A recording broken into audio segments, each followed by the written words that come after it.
allegiance to the flag of the United States of America and to the republic for which it stands, one nation, under God, indivisible, with liberty and justice for all.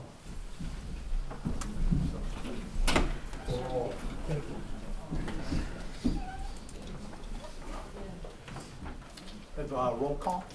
Mr. Costick. Here. Mr. Wood. Present. Ms. Isabella. Here. Mr. Bosley. Here. Ms. Keltine. Here. Clerk is here. Mr. Favreau is absent. Correct. Resolution number 41, accept minutes of the previous meeting. Resolved that the minutes of January 15th and January 22nd be accepted and the reading of the minutes be dispensed with. So moved. I have a motion by Tom. Do I have a second? Second. Dan, any discussion? All those in favor? Aye. Opposed? Carried. Before we start the public comment section, I just want to go over a couple things quickly. First, just a quick statement. I apologize for the newspaper article that was out. This is not a planning board meeting. This is a town board meeting. We do not have anything on our agenda in regards to the GSA project on the base. That GSA project was approved at our November planning board meeting. That is actually currently under review by our codes department. This board passed a resolution at our 1/15/26 meeting instructing the Planning and Community Development Department to review the definitions and locations for public building use, which is the GSA type building falls under that public use or public building use. I talked to one of the senior planners just before our meeting. They have a draft report prepared. So we will be reviewing the draft report before it is presented to the town board. As long as the draft is acceptable, we make the changes, etc. There will be a public hearing. That public hearing will be posted in regards to that report, and that would take place before we would take any action on that draft report. Or on the report at that point. I take that back, there wouldn't be a draft at that point. That report would look at the definitions for public building use, and that would also look at locations within our current zoning laws, zoning regs, where these public use buildings can be put, and there could be exclusions for various definitions, etc. I have not seen the draft. But the draft should be to us within the next few days. So hopefully that's good news to everybody. That's good news to us. That's what we had hoped to accomplish. Our planning board put a lot of stuff over to one side so that they could concentrate on this one particular issue. I'd like to make a comment. Just so you know, I appreciate the fact that people are interested in coming out, but it's very important that you participate during the year and during the years. And we'll be reviewing the comprehensive land use plan, which has to do with all of these things, and what we would like to see in the town of Plattsburgh in the future, in 5, 10, 15 years, what we'd like to see. So I encourage some people to become interested in that when it's not now, but we've got the money to get it started. And we're going to be getting community members together with ideas. So just think about it for the future. And as always, we're open to additional public comments at this town board meeting. I just want to review a couple of highlights from the policy. We always have an open public comment period not to exceed 30 minutes. That's any one of our meetings, whether it's a work session or a regular board meeting. This is a regular board meeting. Each person coming forward to speak will have up to 5 minutes to make their statement. Speakers shall address the board members from our podium. Our council members will not ask questions unless they receive permission from the chair, and that would simply be to clarify any remarks. So I guess that's to say there will not be a dialogue back and forth, but a counselor could ask questions, about the information provided for clarification. It also states that when a meeting is attended by a group of people who share the same, and I'm assuming everybody's sharing the same view at this point, views on the public comment topic, we could designate that just 2 people from the group make a comment of 10 minutes each.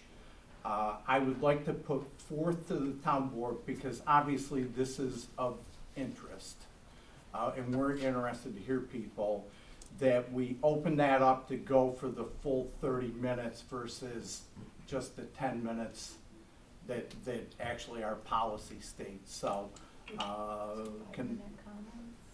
what's that? 5-minute comments. It'll still be 5 minutes comments, but we're not gonna stop at 2 people for 10 minutes. Okay. I'd like to go the full 30, given the number of people that we have here, to recognize the fact that there's interest in this in the public. So all those in favor? Aye. Opposed? We will do that. So we will open up the public comment period at 6:06. Chuck, can I make a, there are 4 seats in the front that are empty, for those of you in the back. Thank you. If you'd like to sit, sure. Are they coming up? Am I coming up? Yes. So the chair would recognize somebody from the group that would like to speak. Can you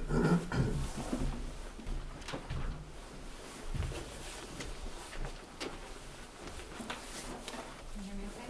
Yeah, you're good. Good evening, my name is Patricia Barnett. I'm a Katyville resident, and I'm here tonight to speak in support of a moratorium on new jail facilities and amended jail applications in the town of Plattsburgh. And the accelerated timeline for the study was news to me, so some of this might not. It was to me too, Okay. until about 15 minutes ago. Okay, wonderful.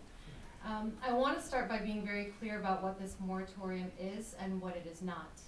This is not a permanent ban, it is not a judgment on any specific applicant, and it is not an attempt to take authority away from this board or any other board of the town. A moratorium is a temporary, lawful planning tool. It is designed to preserve the status quo while a municipality studies and corrects known deficiencies in its zoning and land use regulatory framework before irreversible decisions are made. And here, those deficiencies are real and already acknowledged. As the zoning ordinance is currently written, the word jail appears only once under public use and is not defined at all. There are no standards, no citing criteria, no guidance for how a use with profound implications for public safety, community character, infrastructure, and individual liberty is supposed to be evaluated. By contrast, the ordinance contains a detailed definition of the word kennels. That word appears multiple times throughout the ordinance with clear standards and guardrails governing location, operation, and impacts. As it stands today, the town of Plattsburgh zoning ordinance provides more structure and protection around the detention of animals than it does around the detention of human beings. That should give us pause. I understand that the board considered 3 possible paths forward: waiting for a full comprehensive land use plan update, undertaking a focused study of public use zoning, or adopting a moratorium. The town's choice to study public use zoning is not unreasonable, but choosing to do that without a moratorium leaves the town exposed during the study period. Even by the board's own estimates, again, not an update, a public use zoning review could take 6 months to a year. During that entire window, new or amended jail applications can still be submitted, reviewed, and potentially approved under an ordinance the town already knows is incomplete. Even a single approval during that window could undermine the very purpose of the study. Once an approval is granted under an unclear or inadequate framework, the town's options narrow dramatically. Rights vest, legal leverage diminishes, and whatever zoning improvements come later may be unable to address the very impacts the town is trying to study in the first place. It's not a hypothetical risk, that's how land use law works. I also want to address the concern that has been raised about spot zoning. Respectfully, a jail-specific moratorium would not be spot zoning. Spot zoning refers to singling out a particular parcel or a particular property owner for special treatment that is inconsistent with planning goals. A town-wide use-based moratorium on jails does neither of these things. It is not geographic, it is not owner-specific, and it is not permanent. It applies uniformly to a specific land use across the town, while the town determines how or whether that use should be regulated going forward. That is not spot zoning, that is prudent, defensible planning. I've also heard the concern that because jails currently fall under the broader category of public use, that the town would have to impose a moratorium on all public use applications, and that this would be too disruptive. But jails are not interchangeable with libraries, parks, town facilities, or other civic buildings. Jails raise unique issues: incarceration, security infrastructure, intergovernmental control, transportation of detainees, and long-term community impacts. Treating jails differently is not arbitrary, it is rational. And importantly, a moratorium is not permanent zoning. Courts give municipalities broad latitude to temporarily pause specific land uses when they are actively studying how those uses should be defined and regulated. In fact, the absence of a jail definition in the ordinance is not a reason to avoid a moratorium, it is the reason one is justified. Without a moratorium, the town is effectively saying, we know the rules are unclear, but we're going to keep approving applications anyway and hope that fixes come in time. That is not the middle of the road, that is legal risk. This proposed moratorium would be narrowly tailored. It would not freeze all development, it would not interfere with ordinary government functions. It would simply preserve the status quo while the town does the careful, deliberate work that has already been said needs to be done. At its core, this is about good governance. It's about ensuring that decisions with permanent consequences are made with clear definitions, meaningful standards, and full public participation. As a resident of this town, I urge the board to pair its zoning review with a moratorium so that the review process is not undermined before it even begins. Thank you for your time and your service to our community, and thank you to the community members who are here to show their support for this moratorium. Thank you.